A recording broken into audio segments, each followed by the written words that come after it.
Secrets of joy. We all want to feel joy. And in the first couple of weeks of this series, I introduced to you this idea of the joy pie, that there are different components to what joy is. There's a biological component, there's a surroundings component, the people around you, the circumstances you're living in. And then there's a how we live component, our perspectives, our attitudes, our choices, our behaviors.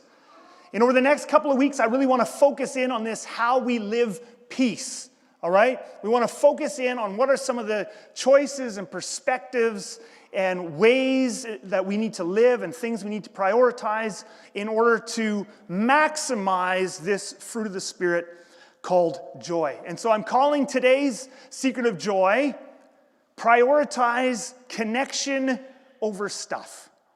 Prioritize connection and relationships and memories over money and wealth and stuff. And the first thing I want you to notice is this word prioritize, very important. It's important for us to acknowledge right up front that wealth and stuff and money are not bad. Sometimes Christians get this idea that wealth is bad, that money is bad, that having stuff is bad. It is not bad. In fact, as I'm going to show you, we need that stuff to clothe ourselves, right? And to feed ourselves and to take care of people. We need it. But the point is, if you want to grow in the fruit of the Spirit of joy, when we look at that piece of the joy pie, the how we live, it matters what we prioritize. And we need to prioritize connection over stuff. Ecclesiastes chapter 5 says this in verse 10. Whoever loves money never has enough. Now, the interesting thing is, we all read this verse, and we technically know it's true, right? We've all learned this since Sunday school. There's been approximately 800 Hallmark movies built around this principle, that money doesn't make you happy, it's love that makes you happy. So we know the right answer, and yet inside, how many of us are convinced, actually, if I won $10 million, I would be happier? Right? If I got a $10,000 a year raise, if I got that job that pays $20,000 a year more, then I would be happy. But according to Ecclesiastes, whoever loves money never has enough. Whoever loves wealth is never satisfied with their income. This too is meaningless. So, like I said, it seems kind of obvious. It's like I could check out of this sermon already. I know the right answer. However, we have to acknowledge something that often doesn't get acknowledged at church. So on the one hand, wealth will never satisfy you, and it's true that no matter how much money you have, it's like it never does fully fill you. But at the same time, we have to acknowledge a flip side to this, which is wealth does have some impact on happiness. And you're like, wait a minute, isn't that a contradiction? No. Let me show you how that is not a contradiction. Let's talk about the other extreme of wealth. Let's talk about poverty. This week I was looking up some statistics. The World Bank says, as of last year, 2024, that approximately 3.5 billion people on planet Earth live on less than $6.85 a day.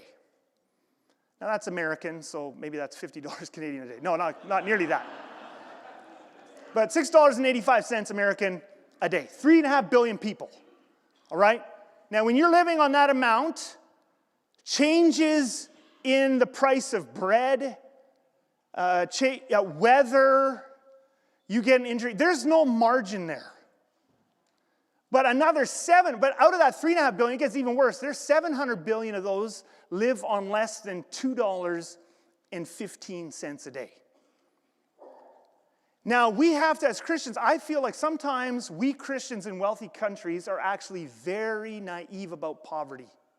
We have this almost condescending idea of like these happy, innocent people around the world who are poor, but it's just a simpler, happier life.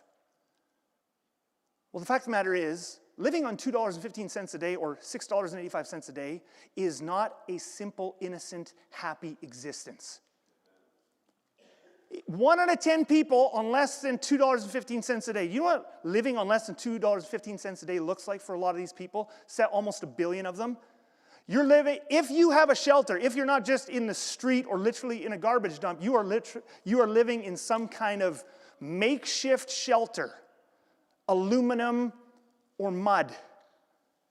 Eating every day is not a guarantee. Now for us, we don't even think about that.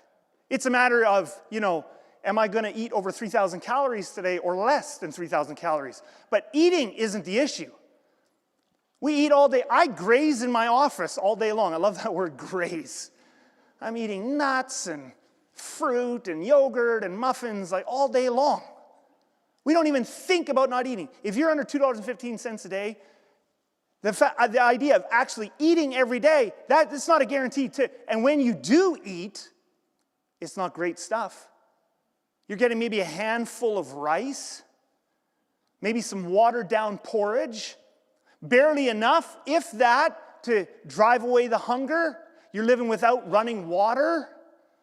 There might be sewage all over the streets where you're walking every day, where your kids are. You're watching your kids wrestle with malnourishment, and on and on and on. I just want to say this. As Christians in wealthy nations, we need to not be naive about poverty. Poverty is not a happy thing. It is a place of suffering. And by the way, everywhere in the Bible where it talks about poverty, it always talks about poverty in a negative sense.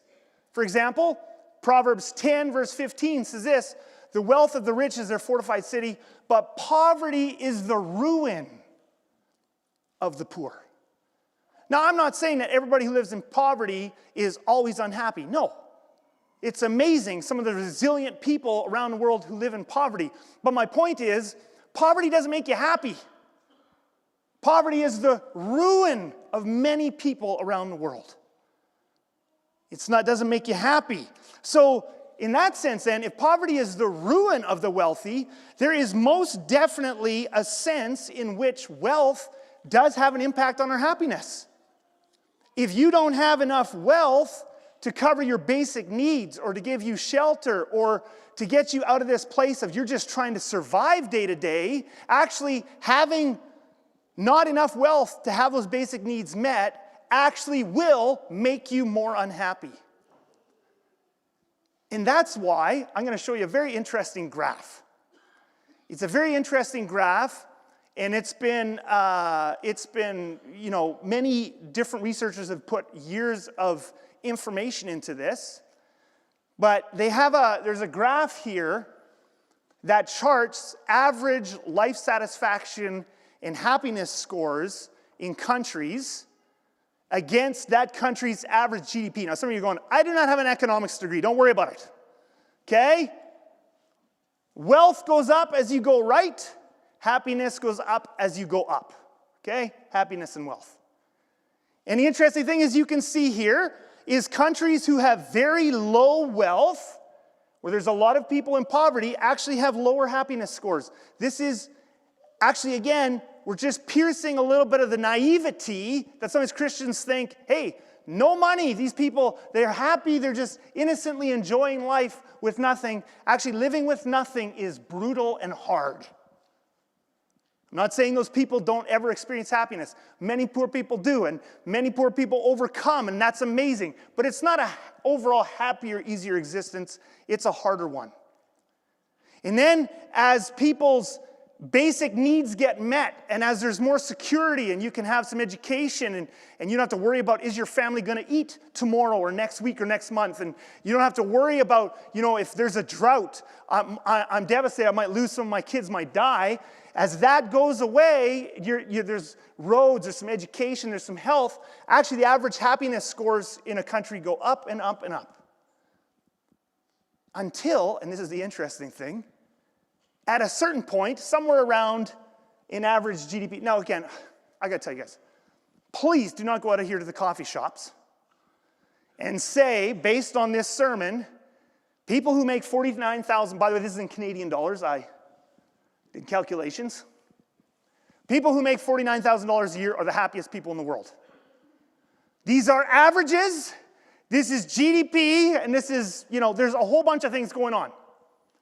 So there are people who are happy, who make $49,000 a year and unhappy, and there's people who make much more than that who are happy and unhappy, and on and on and on and below. But where countries get to that level of wealth, it peaks, and then after that, as the country gets wealthier, it actually goes down a bit. Now that's fascinating. And both those two verses I've showed you so far, I think fit on this graph perfectly. Ecclesiastes chapter 5 is over here on the right side of the graph. After a certain point, when your basic needs are met and you don't have to worry about tomorrow, and you can get your health, there's health care and some education, and you can take care of your family, at a certain point, Ecclesiastes 5 says, and then there's never enough. You can get more and more and more and more money after that point, and it doesn't make you happier. But at the same time, Proverbs chapter 10, or was that 15? I can't even remember now. Let's go back here. Proverbs chapter 10 is over on this side and tells us poverty truly is the ruin of the poor. So there's an important piece there, and I think sometimes when we oversimplify as Christians, it actually makes us less caring and generous and empathetic about what poor people go through around the world. And I think it's important for us to keep that in mind, okay? So that's how this is working. So now, understanding the reason why when you get up here, why is it that it doesn't just go up forever, that the more and more and more wealthy you get more and more happy, all right? So now I want to look at two joy blockers today, why this graph levels off and doesn't go up forever as you make more and more and more money. Joy block number one is what is called the adaptation principle. We get used to our stuff and our level of wealth. How many of you have ever sat in a hot tub? Okay. For those of you who have never sat in a hot tub. When you get into a hot tub, the best feelings are in the first, 60 seconds, 120 seconds? Now, some of you want me to estimate that higher because you've invested a lot of money in a hot tub. But let's just be real. The best feelings in a hot tub, you might sit in there for half an hour, but the best feelings in that hot tub are the first 30 seconds. You get in, and that hot water is touching all the pain receptors and sensitivity sensors all over your body, and they're shooting off hot, hot, hot, hot, hot, and it's sending those signals to your brain, which gives you this overwhelming, pleasurable feeling. And then after about 2 minutes, you get used to it. And it's not bad. I mean, it feels warm, but your brain isn't thinking about it. So then we got to add things like jets, because you got to have something moving to make you keep thinking, oh, this feels good. But it already stopped feeling good. And eventually you get hot, but this brings up something, because why? We get used to stuff. Why? Because a lot of our pleasure comes from the changes in our circumstances. So you feel hot the first 30 seconds. Oh, it's good. Then if you get out and it's cold outside, oh, that feels good. And then you jump back in a hot tub. Oh, that feels good.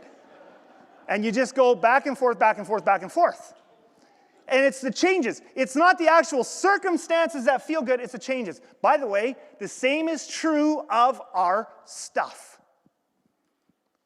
Okay? So for example, we've lived in our current house, where me and LaDawn and our kids live, it'll be 8 years this summer. All right? So we lived in our first house for 14 years. We loved our first house. It was our first house.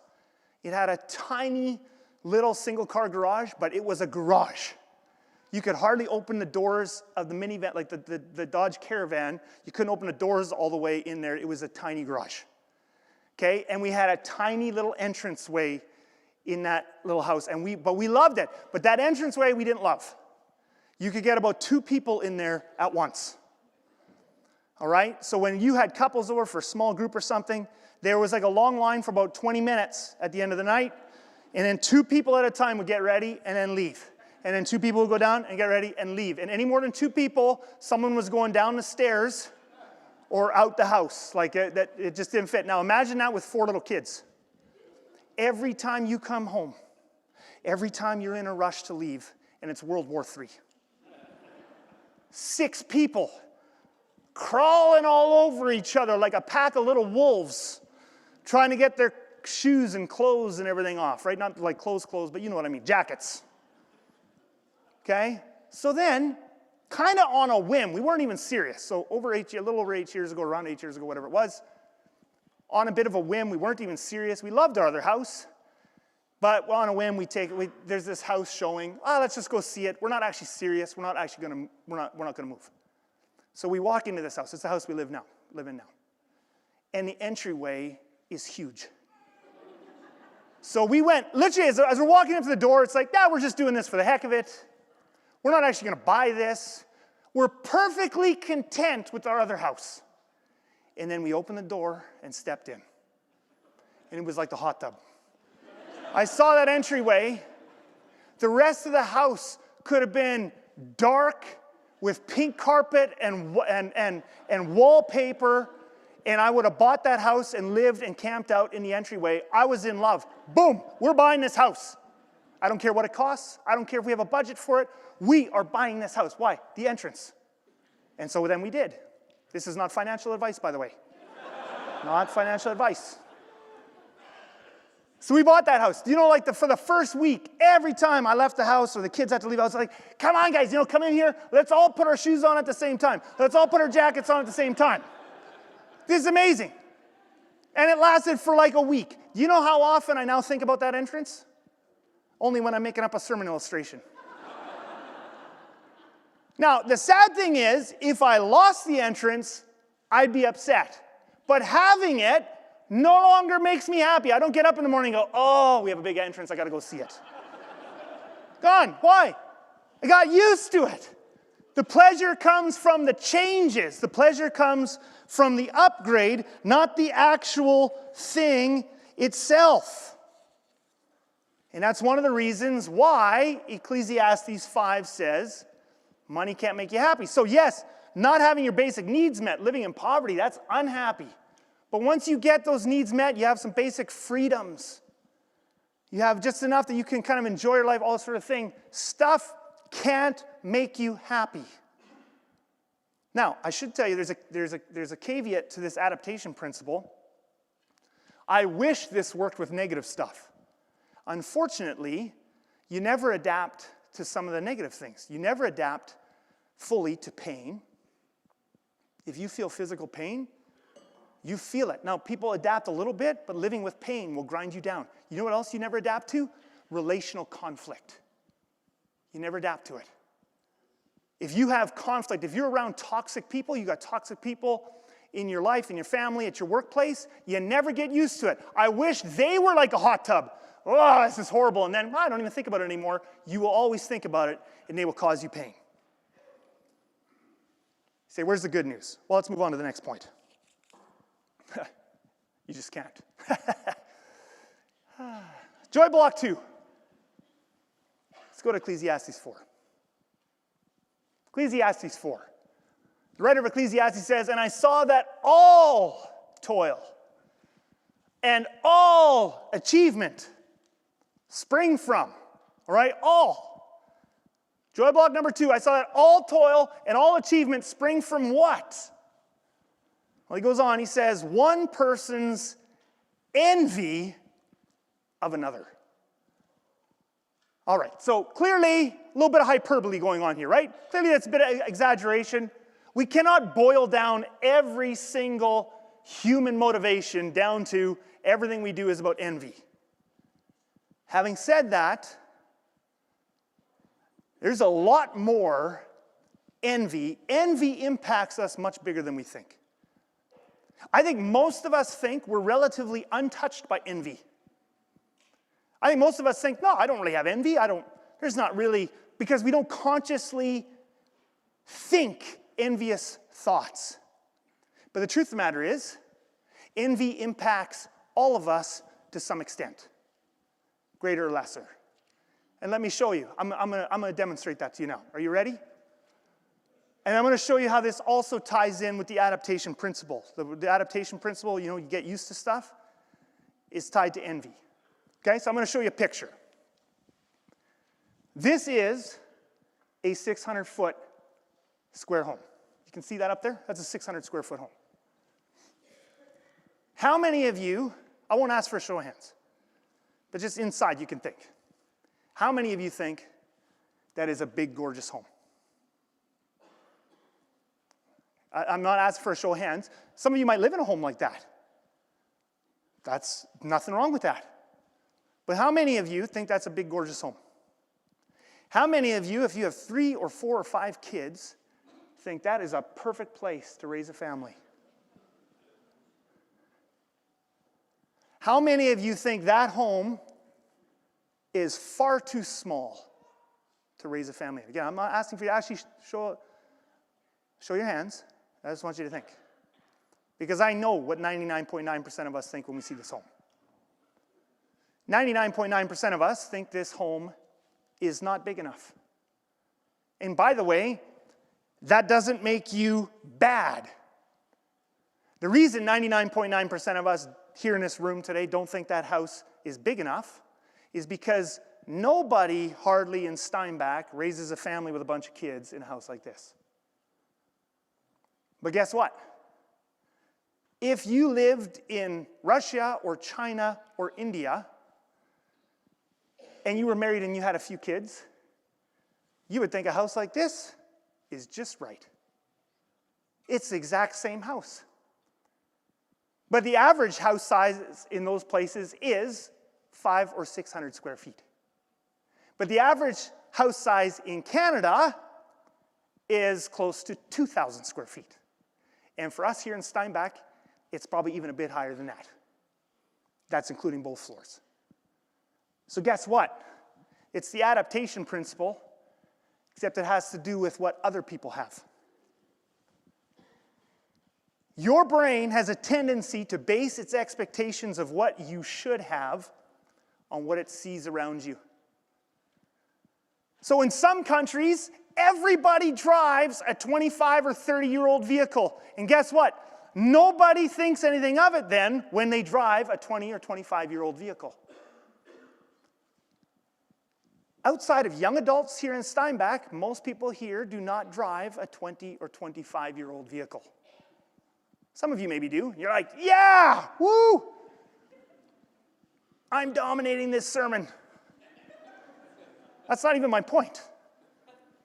My point is, when you live in a community, now it goes even more than that, because it's not just the community, it's who you hang out with. If all the friends in your friend circle have a 2,500 square foot home, out in the country with lots of space, and a beautiful driveway, and a high-ceilinged dining room with a gorgeous dining table for entertaining, when all your friends have that, your brain, by the way, nothing, if you're here today and you have a nice home in the country with a beautiful dining table, congratulations. That's wonderful. There is nothing sinful about having stuff. The point is, when that's all your friend circles, it changes what your brain... It's not you get up in the morning and go, I envy stuff. It's that your brain's expectations have changed. And if you're around a bunch of people that have much less than that, your brain's expectations go to that. It's the envy principle. It's adaptation at work, but it's adapting to what other people have. We could say it another way. Your feelings are not based on what you actually have, but on the comparison with what others have. This impacts all of us. And I'm not saying it's a sin. It's just how our brains are wired. I'm not saying it's a sin. It becomes a sin when we act out on it, when we let it dominate us. But this is what it means. Part of being human is this happens to you. Just like part of being human means when you get in a hot tub, it feels amazing for 30, 60 seconds. And then you get used to it. It's the same thing. So, I'm going to just sum up these two principles very quickly, and then we're going to move on. I'm going to start to look at what are some of the answers. What can we do about this? So, 2 joy blockers. We get used to what we have. So we have to constantly get more and more new stuff. We get used to what others have, and then we expect that. This can be a source of a lot of loss of joy. So then the question is, how do we get joy in light of these joy blockers that impact all of us? Knowing a bit how we're wired. Now, some Christians in history have answered the question in the following way. I'm not saying this is the right way. I'm not also criticizing everyone who's done this, but some Christians have answered it this way throughout history, is all wealth is bad. We need to give everything to the poor. We need to take vows of poverty, because they understood that this principle hits us all, these principles. So they're like, you know what? The only way to deal with this is to meet it head on, give everything away, take vows of poverty. Now, as I showed you already, actually becoming poor is not an answer to our happiness problems, because poverty doesn't make you happy either. In fact, it'll make you more unhappy when you have to struggle more. So the question is then, what do we do with our wealth? If the answer isn't just give it all away, what do we do with our wealth? And the answer is not to just give it all away. The answer is we need to use our wealth differently. So I want to show you a verse here in the Gospels from Jesus. And we don't have time. I did a whole message on this parable. It's one of the wildest parables Jesus tells anywhere in the Gospels, about the dishonest steward. And I preached a sermon on it a couple of years ago. I'm not going to go into all the context again or any of that. I'm just going to pull out this one verse at the end where Jesus says this, I tell you, use worldly wealth to gain what? Friends. Now, doesn't that just feel wrong and weird?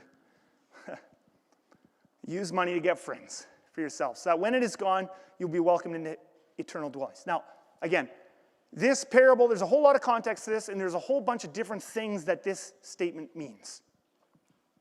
But one thing we can pull out of this is that actually using our wealth in relational ways is actually an eternal way of using your wealth. Now, of course, one of the applications of some of these parables is, and this application is what churches generally, this is where we spend all of our time, which is why I want to show you a fresh, different way that also matters. But usually the way we apply parables like this is you need to give more money to the poor, more money to missions, and more money to the church.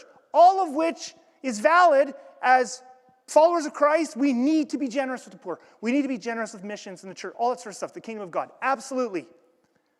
However, the one we often don't touch on in churches is actually, there's also a place just to use your money relationally to build relationships with the people around you. A couple of quick examples. For example, when you go out for coffee with a friend. Now, that's just a tiny bit of money. But coffee is not free. Donuts are not free. You actually need wealth. So again, it's not that wealth makes you happy, but you have to use wealth in ways that those ways then can make you happy, because relationships definitely help us be happier. When you go for coffee, that is money spent on connecting with a friend or a family member, whatever. That is using money relationally. When you go on a trip with friends to a football game, like some people, I know people, you go to Minneapolis or something, a bunch of friends go down, you stay for a night in a hotel, you go to a football game. That all costs money. The drive costs money, the hotel costs money, football tickets cost money, and at the end of it, though, and some Christians will look at that and just go, so worldly. That's just so worldly. I mean, that money could have been spent on the poor, it could have been spent on missions.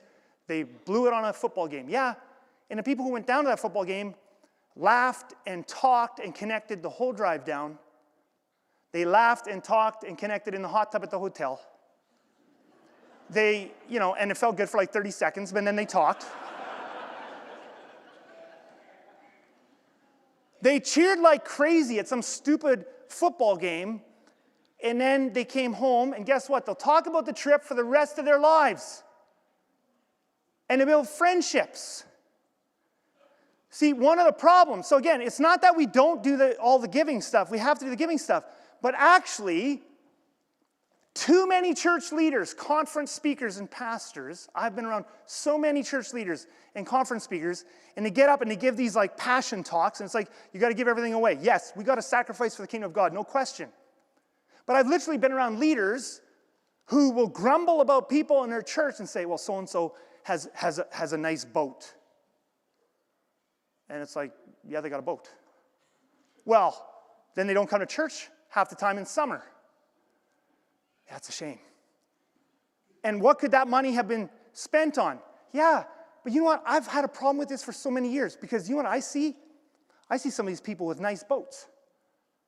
And I see that that boat is filled with their kids and their kids' friends every weekend in summer, and friends of the family and their kids.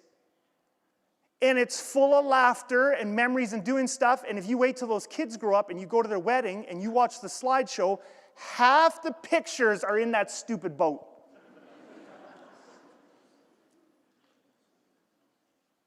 And you got church leaders going, oh, it's just so worldly, it's so materialistic. Is that worldly and materialistic? Or are you building the thing that matters the most, and that is relationships? Now, again, I'm not saying we don't do the other giving. I'm just saying use worldly wealth to gain friends. Bribe your kids to love you more.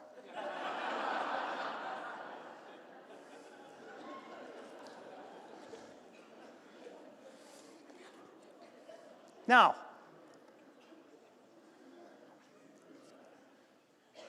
so this is the part we have to do. Some spending increases relationship, some spending doesn't. And this is where we have to be discerning, right? So we need stuff, and it's not bad to have stuff. But like, let's say you want people, this is where we get stuck on doing too much in the white here on the stuff that doesn't. So, for example, you need a work truck. Well, for some people it's like, well, I got to always have the newest truck.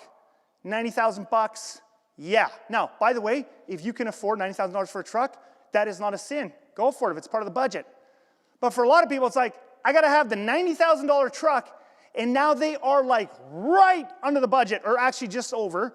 They have no money to take their kids camping in summer, or to say yes when their friends, fly out to wherever, go to a football game, or all these different things, because you're now truck poor. Oh, I'm not going to ask for a show of hands how many of you are truck poor. So now the thing is, again, that truck, $90,000, whoo, that's a nice truck. That first week, whoa, every time you get in there, it's going to just, whoa, yeah. I got a buzz. I got to go sit me in that truck. Your wife is like, let's have a date. No, I'm going to go sit in the truck. For a week, and then you'll get used to it. You know what would be far better to do? In that case, if you don't have the money for it, buy the $40,000 truck. You're like, yeah, but my fellow construction guys won't drool over my truck. I know.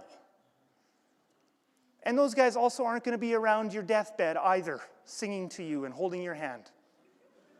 You buy the $40,000 truck, and then you have money left over to buy that camper trailer or a little fishing boat where you're going to go not by yourself. Now, I know some of you guys are going, yes, he just gave me permission to get a fishing boat. If you're on that fishing boat by yourself every weekend while your wife takes care of the kids, you are a bad husband. You're down here. You're a bad, bad husband. Unless she wants you gone. And that's great. Then go enjoy your fishing. But if you're going to fill that fishing boat with people, with friends and family, buy the $40,000 truck, then get the camper. You know what? Here's the crazy thing. If you think back to your childhood,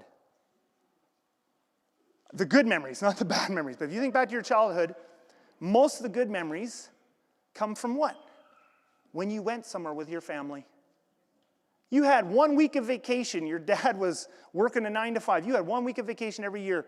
And 90% of your memories come from that 1 week where you did stuff together and you went camping and you had this adventure and you went on that road trip or you whatever. 90% of your good memories come from that 1 week and not the other 51. Why? Because it's relationship. Some spending increases relationship. Some spending doesn't. Now, 2 caveats, because I'm the caveat preacher. Cautions on relational spending, because some of you are going to take this too far, so I got to put this on. Generosity to others is still important. We're not talking about, we do so much, now I have an excuse to never give to the poor, to missions. No, generosity to others still matters. And secondly, we also need to stay within our budget. By the way, again, I want you to see something here. Wealth by itself does not make you happier. But when wealth is used properly to build relationships, to do things with people, to build memories, those things can increase your happiness. And those are the things on your deathbed that you're going to be thinking about, not whether you always had the newest phone or the nicest truck. So, here's the joy thing. Plan, budget, to use your money in ways that increase connection and memories. And it doesn't always have to be big things. You know, a few years ago, we bought a ping pong table. I can't even remember how much we spent on it. What is a ping pong table, $300? $350? So we bought ourselves a ping pong table. Do you know, in the last few years, how many hours I have spent with my children on that ping pong table? Not all of it has been happy. But it's all been good. You know, this last week, so my youngest, Boaz, he's 11 years old, and he is annoyingly good. He also plays in a very annoying, frustrating style of ping pong. He does not have amazing, wicked shots. He just returns everything you hit until you miss. Those of you ping pong, you know that style. It's very frustrating for me. It's very frustrating for his older siblings who play. This last week, me and Charlie are playing a game, and little Boaz is on the couch chirping, just chirping. And Charlie was losing. He doesn't always lose. He beats me. And I did have one breakdown. I should be fair. I had one breakdown this week where I was taking ping pong balls and spiking them at Charlie as hard as I could because I was so frustrated at something. Very character building. So Boaz is chirping, and all of a sudden, in the middle of a game, Charlie is over top of that couch. He's just over top. And he's like, I'm going to kill you. Well, I'm like, oh boy. So I'm over top of the couch. I am trying, literally, with a ping pong paddle in my hand, because I can't even think enough to drop it. I'm trying to pull Charlie up. You're like, is this a good story? Yeah, it's a good story. So anyway, I'm trying to pull him off. Boaz is screaming, get him off me. And then the dog, Bruno, is on top of it all, barking on top of us. Okay? So now LaDawn, my wife, is like, what is wrong? She comes down the stairs. It is just bedlam. And of course, we sorted out. Everybody lived. It's fine. Okay? You know what? We're going to talk about stories like that for the rest of our lives. $350. 350 of the best bucks I ever spent. Plan and budget to spend money in ways that last for eternity. That's relationships, that's love, that's connection. Let's spend a little bit of time prayerfully reflecting. We like to do this here at Crossview if you're new here. We don't get enough quiet in our lives, in our modern society. So if you just want to bow your head now, you want to close your eyes, it's time to prayerfully offer this sermon and some of these points up to God. What might be one thing you want to take from this sermon today?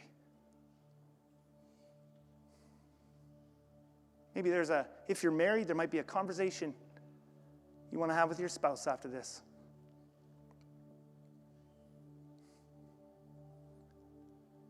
If you're not married, there are so many ways you can build relationship. I love when I hear single people, groups of friends who go traveling together. It's like one of the best things.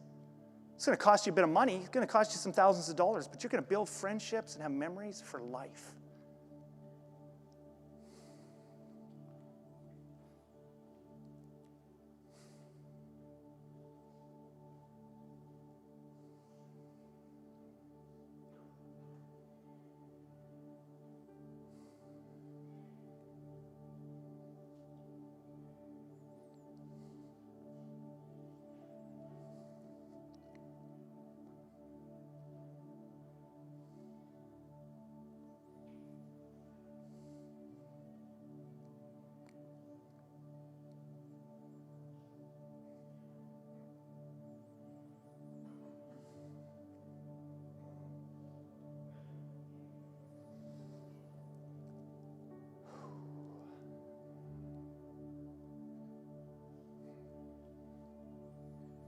Father,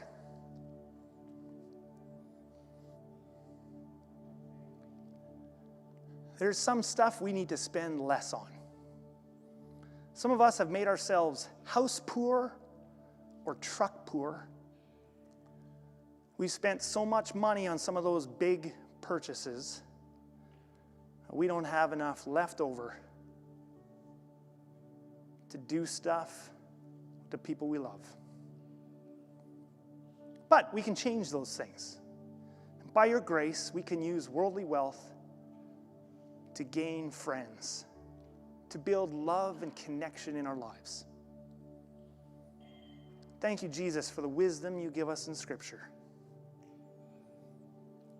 I pray for everyone here today. I know there's some people here today, they're actually just struggling with finances. They can't even think about some of this stuff. It's hard. Father, I pray that you would give them grace and wisdom to climb out of that hole, that you would provide for them. For the rest of us, make us wise so we can grow in joy. In Jesus' name we pray. And all God's people said, Amen.